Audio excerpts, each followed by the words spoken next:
नमस्कार, एसएस सुधा में आपका स्वागत है।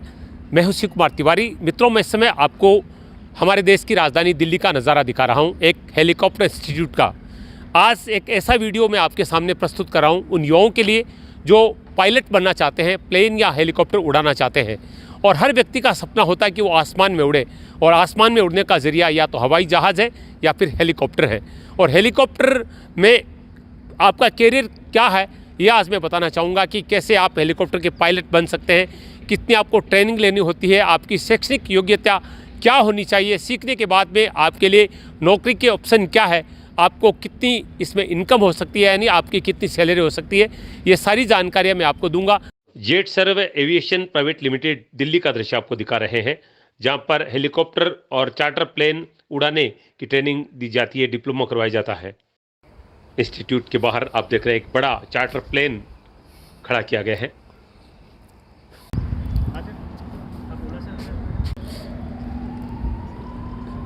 राकेश जी पायलट के साथ में यहाँ पर पहुँचा हूँ। ये देखिए वो पहुँच चुके हैं।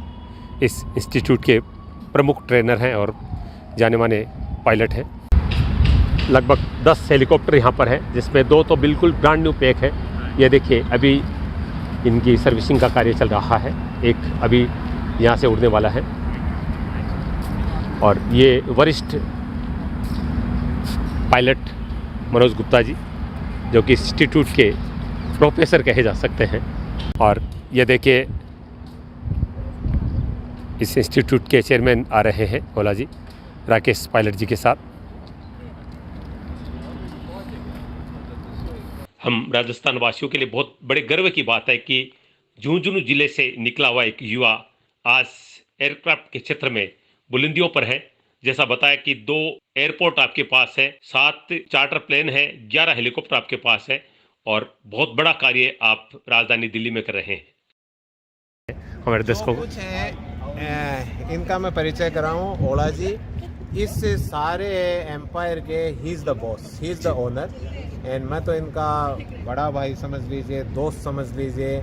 ये मुझे इतनी तवज्जो, इतनी इज्जत देते हैं कि जिसकी जितना कहो उतना कम है। ये मेरा सौभाग्य है कि मैं इनके साथ खड़ा हूँ।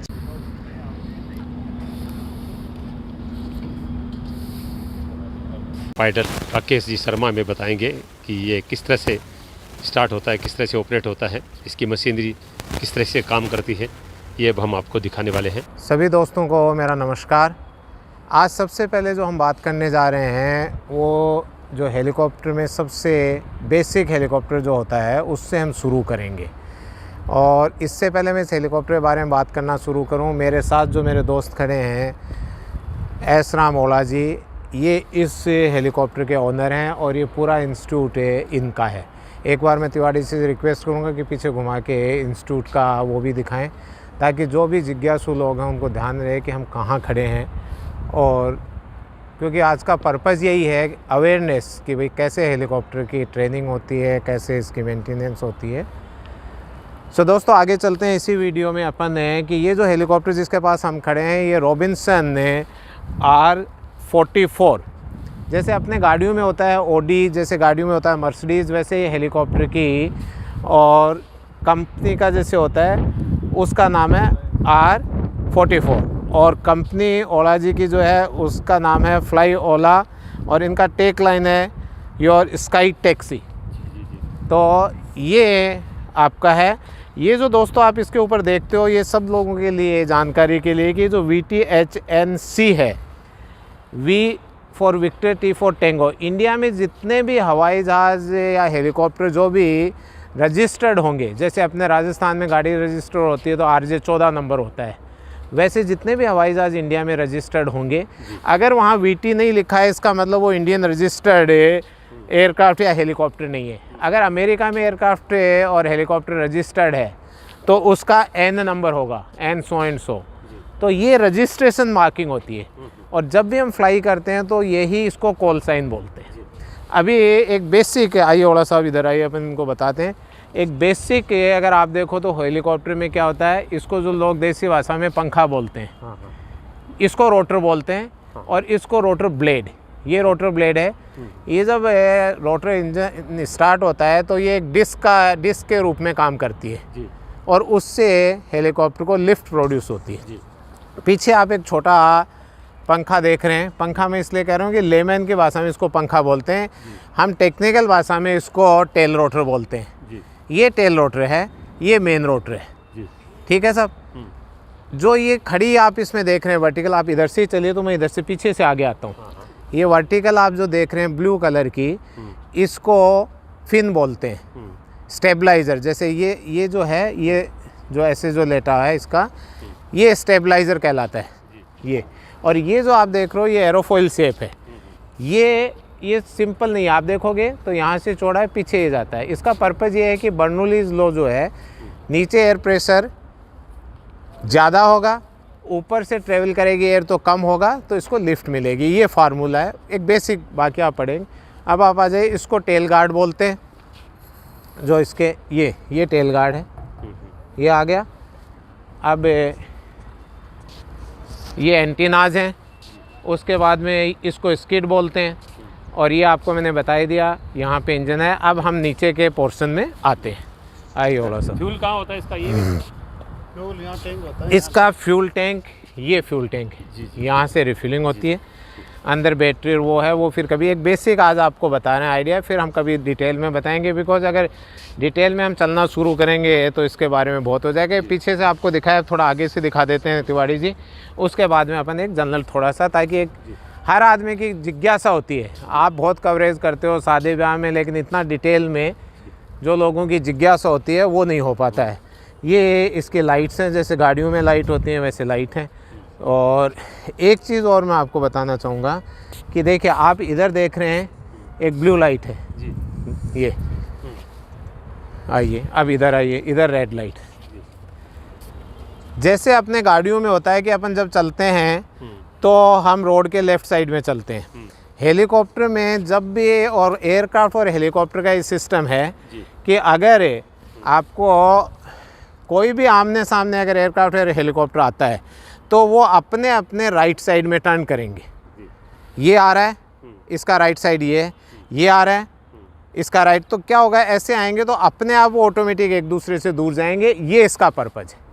तो आप देख रहे हैं कि जब मैं बैठता हूँ तो मेरे लेफ़्ट में रेड है, इसका मतलब अगर कोई भी चीज़, ऐसा नहीं कि हमेशा मेरे को लेफ़्ट ही टर्न करना है, पर जब आमने सामने अगर दो फ्लाइंग मशीन आती हैं तो ये स्टैंडर्ड रूल है कि वो एक दूसरे, ये इन एयर कोलिजन बचाने के लिए कि कन्फ्यूजन नहीं हो कि मैं इधर जाऊँ तू इधर जाए, तो दैट इज़ दिस पर्पज़।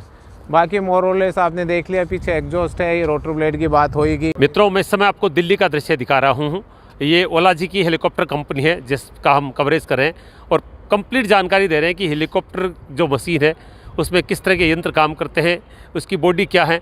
और इसके अलावा एक वीडियो में हम आपको पूरा बताएंगे कि हेलीकॉप्टर पायलट के लिए जॉब किस तरह की है, इसमें ट्रेनिंग क्या होती है, और जो ओला जी यहाँ पर देते हैं उसकी कंप्लीट जानकारी। फिलहाल हम आपको इस मशीन के अंदर लिए चलते हैं और अंदरूनी जो उपकरण उनकी जानकारी देते हैं। हाँ जी दोस्तों, अभी आपको मैंने बाहर का सारा बताया। एक मोटा बोर्ड जैसे अपन गाड़ी का एक्सप्लेन करते हैं, ये टायर है, बॉडी है, वैसे मोटा एक आपको बता दिया। डिटेल में जब भी आप बोलेंगे, आप यहाँ पे आए, ये इंस्टीट्यूट है, यहाँ पे मैं एयरक्राफ्ट में जाने से पहले आपको बताता हूँ, इसकी डिटेल बताने से पहले, कि यहाँ इस इंस्टीट्यूट में हम एयरक्राफ्ट इंजीनियर बनाते हैं, पायलट्स की ट्रेनिंग करते हैं, यहाँ से चार्टर सर्विस करते हैं।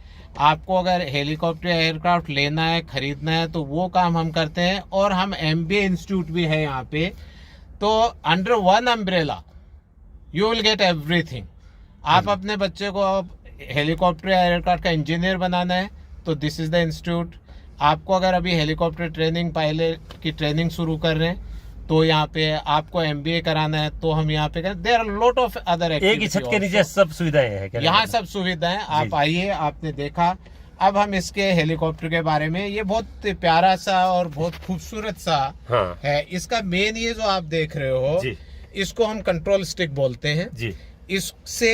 इससे जो कंट्रोल होता है वो आप ये देखिए, ये दिखाइए, रोटर ब्लेड जो है जी, ये रोटर ब्लेड इससे मूव करती है। अच्छा। जब स्टार्ट करते हैं, मैं स्टार्ट करने का प्रोसीजर भी आपको बताऊंगा जी।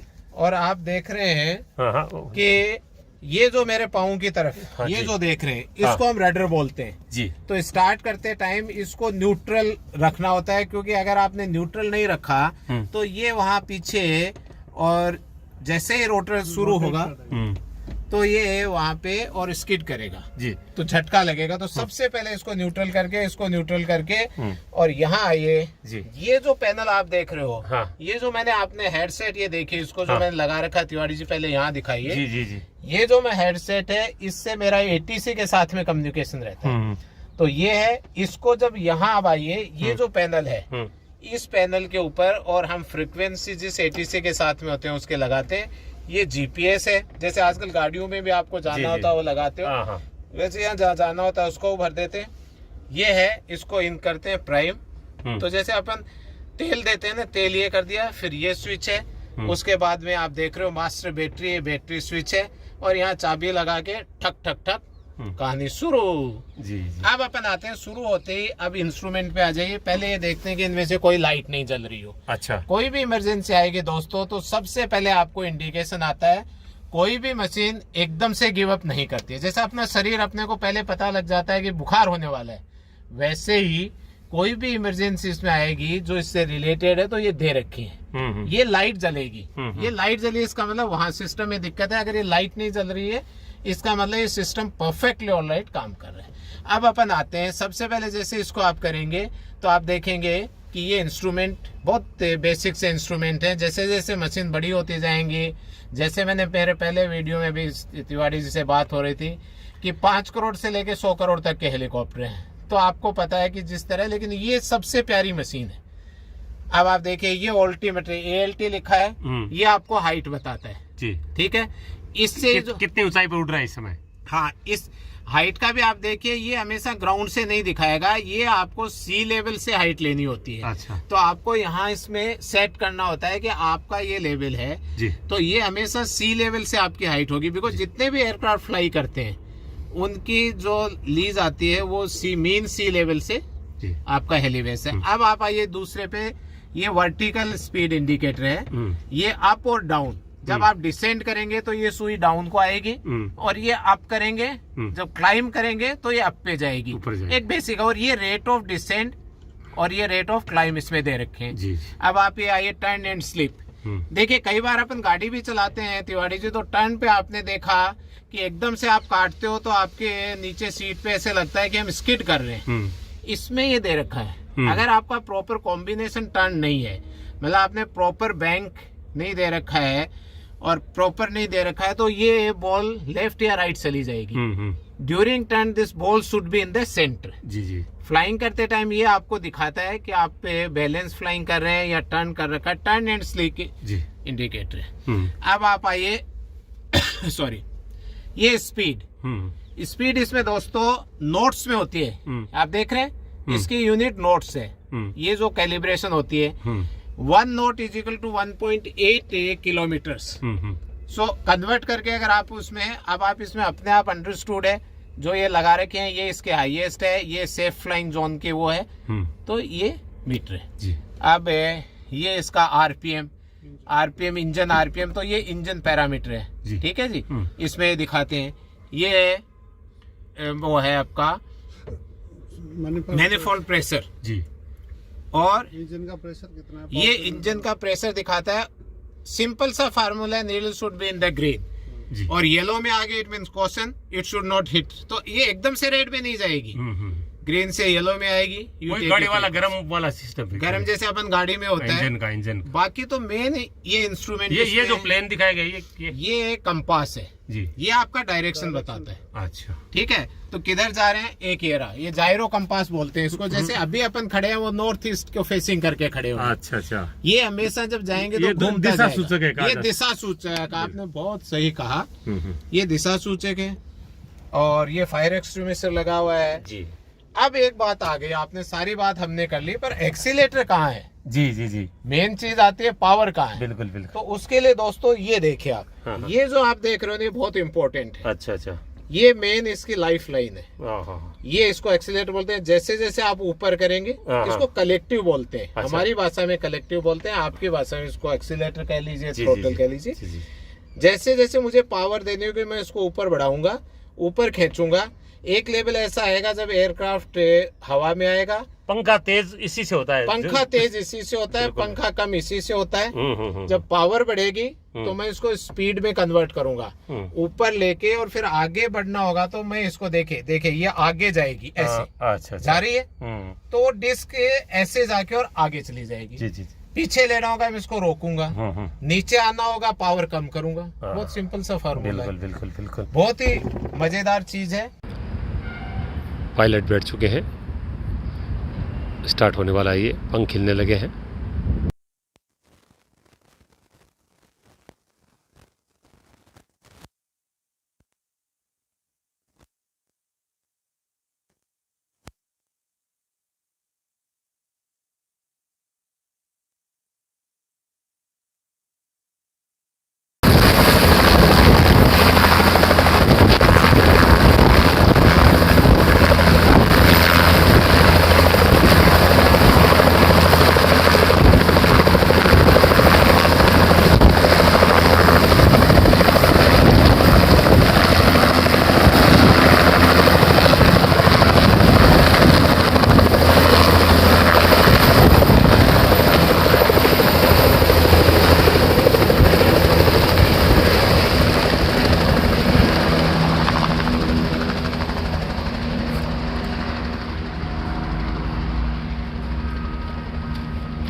मेरा बहुत बड़ा सौभाग्य है कि आज मैं दिल्ली के सबसे बड़े हेलीकॉप्टर इंस्टीट्यूट में पहुंचा हूं, और जिस हेलीकॉप्टर में इस समय जो व्यक्ति बैठा है इंस्टीट्यूट का सबसे वरिष्ठ पायलट है मनोज गुप्ता जी। मैं उनसे बातचीत करूंगा, और बातचीत करूंगा मैं हेलीकॉप्टर में बैठे हुए मनोज जी से।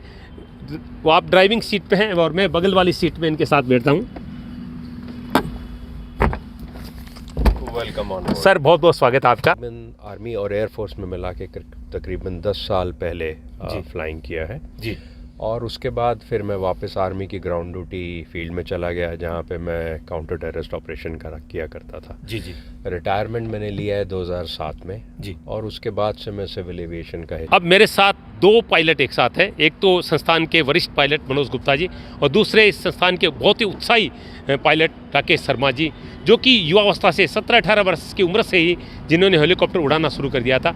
एक और जहाँ आर्मी मैन है तो दूसरी ओर एक उत्साही युवा है, उनसे बातचीत करेंगे। राकेश, बहुत बहुत स्वागत है आपका। मैं जानना चाहूँगा कि आपके मन में ये जज्बा कैसे है कि मुझे हेलीकॉप्टर, या क्यों शुरुआत में आपने प्लेन उड़ाया था मैंने सुना है, फिर हेलीकॉप्टर लाइन में आए आप? देखिए, मैंने कॉमर्शियल पायलट लाइसेंस से पहले लिया, उसके बाद में सहारा कंपनी ज्वाइन की।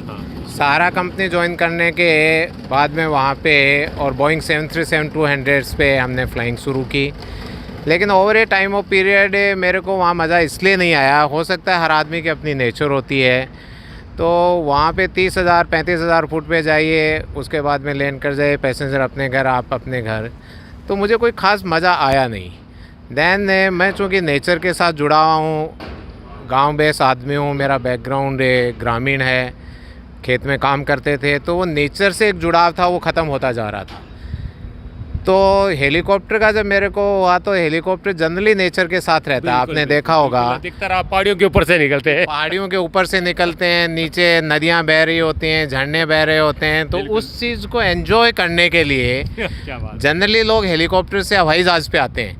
मैंने ये काम उल्टा किया, मैं हवाई जहाज़ से हेलीकॉप्टर गया and I have no regrets. मेरे को जितना इसमें मज़ा आया, और देखिए, जब आदमी को अपने रुचि का काम, मेरे पिताजी कहते थे कि आदमी को काम वही करना चाहिए जो उसके रुचि का हो, क्योंकि उसमें आदमी थकता नहीं है। बिल्कुल। ये बात इसलिए आई कि हम 7 भाई और मैं छोटा ही छोटा हूँ, और हर ब्रदर अलग अलग डिफरेंट फील्ड में है। कोई पुलिस में, एक डॉक्टर हैं, एक पुलिस में है, एक राजनीति में है, एक बिजनेस में है, एंड एक हिंदुस्तान के बहुत बड़े वास्तु एक्सपर्ट हैं। तो इसलिए मैंने बोला क्या काम करना चाहिए, तो उन्होंने बताया कि काम वो करना चाहिए, मेरे पिताजी ने बोला, कि जिसमें आपका मन लगे और रुचि हो। तो आपने वो एक जवाब दिया जिसको सुनकर युवाओं में एक रुचि जागेगी, क्यों आपने कहा कि मैंने लाइफ को बहुत एंजॉय किया, प्रकृति से जुड़ा। लोग हेलीकॉप्टर उड़ाने के बाद विमान उड़ाने की तरफ जाते हैं, आपने विमान को छोड़कर हेलीकॉप्टर को ज्वाइन किया। तो जो युवा हेलीकॉप्टर पायलट बनना चाहते हैं, इस कैरियर को कैसे अपनाया जा सकता है, ये जानकारी संक्षिप्त में हमारे दर्शकों को दीजिए। देखिए, मैं ये कहता हूँ कि सबसे पहले जो अभी मैंने अपने लाइव में भी बताया कि पायलट का जो जॉब है उसमें हर चीज़ है, हर आपका स्वाद उसमें निहित है, हर चीज़ आप उसमें एंजॉय करते हैं, पैसा भी है, पावर भी है, लाइफ क्वालिटी ऑफ लाइफ भी है और नॉलेज भी है। तो इससे बढ़िया कोई कैरियर नहीं है। कैरियर सभी अच्छे हैं लेकिन इसकी अपनी एक ब्यूटी है। शुरू से बताएं, शैक्षणिक योग्यता से शुरू करके। हाँ सर से पूछें, आप बताइए सर। ओके, आपके लिए पायलट बनने के लिए बेसिकली आपको 10+2 पास होना चाहिए, फिज़िक्स और मैथ्स दोनों में जी। उसके बाद आप प्राइवेट कोचिंग इंस्टीट्यूट से ट्रेनिंग ले सकते हैं, जो कि जनरली इंडिया में एक यही पैटर्न है, बिकॉज सेल्फ स्टडी थोड़ी इसमें मुश्किल होएगी जी। पर आप 6 महीने की अगर आप ग्राउंड ट्रेनिंग लें तो आप DGCA के CEO सेंट्रल एग्जामिनेशन ऑर्गेनाइजेशन द्वारा प्रायोजित एग्ज़ाम में अपीयर कर सकते हैं और वो टेस्ट पास कर सकते हैं जी। वो टेस्ट पास करने के बाद आप एक मेडिकल अपना आपको मैंडेटरी कराना होता है। इनिशियल फ्लाइंग के लिए आपका क्लास 2 मेडिकल भी हो जाता है। आप वो क्लास 2 मेडिकल कराएं, एग्ज़ाम पास करें और किसी फ़्लाइंग ट्रेनिंग इंस्टीट्यूट को ज्वाइन करें। तो आपको पता है एट द मोमेंट रेट्स काफ़ी हाई हैं, तो 30 से 35 लाख रुपए मिनिमम आपकी रिक्वायरमेंट होती है इन्वेस्टमेंट की। आपको एक ट्रेनिंग इंस्टीट्यूट के अंदर फ़्लाइंग करनी होती है। जिस भी जहाज़ पे वो आपको ट्रेनिंग कराएं उससे संबंधित एग्ज़ाम भी आपको पास करने होते हैं। और जब आप ये पूरी प्रक्रिया पूरी कर लेते हैं, आपकी रिक्वायर्ड घंटों की उड़ान हो जाती है, रिक्वायर्ड फ्लाइंग आवर्स जिनको बोलते हैं, और आपके पेपर पास होते हैं, तो आप इनको DGCA में सबमिट करते हैं, director general of civil aviation. वो आपको एक लाइसेंस इशू करता है उस जहाज़ के लिए जिस पे कि आपने ट्रेनिंग लिया है। और इस तरीके से आपको पहला लाइसेंस मिलता है। लाइसेंस के बाद सर नौकरी का ऑप्शन कहाँ कहाँ रहता है फिर? हाँ जी, लाइसेंस के बाद नौकरियां एक तो शेड्यूल्ड एयरलाइंस होती हैं। डिपेंड करता है आप किस तरीके की फ़्लाइंग आपने की है। आपने फिक्स्ड विंग पे फ़्लाइंग की है तो आप कोशिश करेंगे कि भाई शेड्यूल्ड एयरलाइन में हम चले जाएं, स्पाइस जेट है, इंडिगो है, इस तरीके की एयरलाइंस में। या कॉरपोरेट फ़्लाइंग होती है, रिलायंस है जैसे, उनके अपने जहाज़ हैं, बड़ी बड़ी कंपनियों के अपने जहाज़ हैं। या चार्टर कंपनियों के अपने जहाज़ हैं जो चार्टर करती हैं, जैसे कि हमारी ये कंपनी जेटसर्व चार्टर भी करती है जी। और उसके अलावा अगर आप हेलीकॉप्टर्स में आते हैं तो आपके पास सिविल लाइफ में जनरली 2 ही ऑप्शन है, बिकॉज हेलीकॉप्टर में शेड्यूल्ड इतना अभी प्रचलित है नहीं है। तो आपको या तो कॉरपोरेट में आना होगा और या आपको चार्टर फ्लाइंग में आना होगा। तो हेलीकॉप्टर में अभी ये स्कोप सिर्फ इसमें लिमिटेड है। हाँ, एक दूसरा ऑप्शन ये है कि अगर आप अपने बेसिस पे ये नहीं कर सकते हैं तो आप डिफेंस फोर्सेस ज्वाइन कर सकते हैं। तो आप डिफेंस फोर्सेस में अगर आपकी कैपेबिलिटी है, आप मेरिट में आते हैं, तो डिफेंस फोर्सेस आपका खर्चा वहन करती हैं और आपको एक पायलट बना देती हैं। तो वो फ्यूचर लाइफ ऑप्शन है कि जब भी आप डिफेंस फोर्सेस से सेवानिवृत्त होकर आते हैं तो आप इस कैरियर को अपना सकते हैं। सर इसमें जो एज लिमिट कहाँ तक सर्विस जब रहती है, कितनी उम्र तक चलती है सर्विस? ओके, अगर आप कमर्शियली फ़्लाइंग करते हैं तो आप 65 साल तक उड़ सकते हैं जी।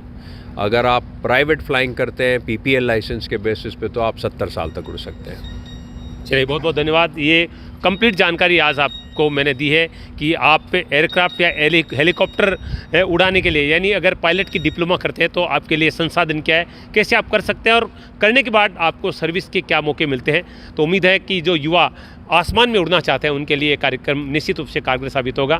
और आज दिल्ली के इस इंस्टीट्यूट में राकेश शर्मा जी और मनोज गुप्ता जी जैसे पायलट के साथ मुझे कार्यक्रम कवरेज करके बहुत अच्छा लगा। इस समय एस राम ओला जी हैं जो कि चेयरमैन है इस इंस्टीट्यूट के, और साथ में आपके परम मित्र और मेरे भी मित्र युवा पायलट राकेश पायलट जी। और हम सबसे पहले ओला जी से बातचीत करेंगे। सर, बहुत बहुत स्वागत है आपका। और सबसे पहले हमें इस बात का गर्व है कि आप राजस्थान के झुंझुनू ज़िले से हैं और इतना बड़ा इंस्टीट्यूट आपने यहाँ स्थापित किया है। मैं जानना चाहूँगा कि इसकी स्थापना आपने कब की थी?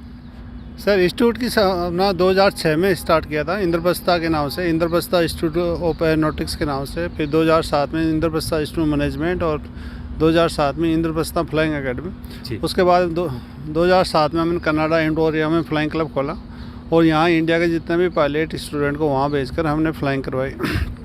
तो काफ़ी हम पायलट बनाए और 2006 से हमने फिर एरोनॉटिकल इंजीनियरिंग को हमने एक नया रूप दिया और 2012 में हमने जेटसर्व एविएशन प्राइवेट लिमिटेड खोला और दूसरी कंपनी सिमटेक इंडिया जो सिमुलेटर बेस्ड कंपनी है।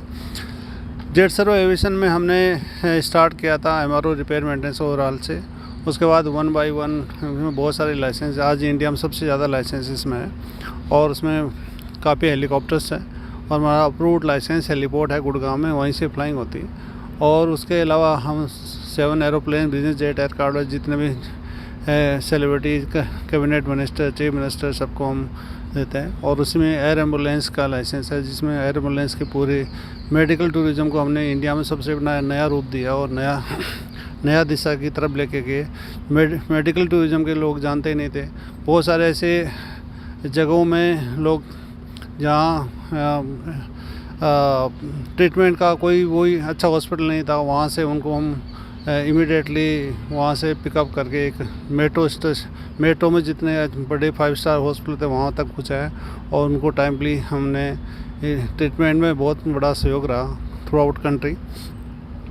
आज हम और आगे बढ़ते जा रहे हैं और काफ़ी हमारे स्किल इंडिया इन एरोस्पेस में एक ही जेट सर्विसेशन कंपनी है जो इंडिया में 20,000 बच्चों की ट्रेनिंग कराते हैं। ऐसे थ्रू आउट इंडिया हमारी 15 सेंटर है जो वहाँ 20,000 बच्चों की ट्रेनिंग हम देते हैं और गवर्नमेंट स्पॉन्सर और प्रोजेक्ट हम कर रहे हैं। आने वाले हम चाहते हैं कि एजुकेशन और स्किल और एरोस्पेस में बहुत अच्छा काम करें और उसी डायरेक्शन में, उसी लगन के साथ हमारी टीम पूरे थ्रू आउट 24/7 काम कर रही है। हिस्सा बना रहा हूँ। फ्लाई ओला दिल्ली से हमने ये खास कार्यक्रम आप युवाओं के लिए कवर किया ताकि एरोप्लेन और हेलीकॉप्टर उड़ाने के क्षेत्र में अगर आप पायलट बनना चाहते हैं तो आपको किस तरह से आगे बढ़ना चाहिए, ये पूरी जानकारी हमने आपको दी। और इसमें मेरा प्रमुख सहयोग जो मुझे मिला उसमें पायलट राकेश जी शर्मा, वरिष्ठ पायलट मनोज गुप्ता जी और फ्लाइंग ओला के मालिक ओला जी के साथ मैं आप सबका स्वागत करता हूं और सभी का बहुत बहुत धन्यवाद। नमस्कार।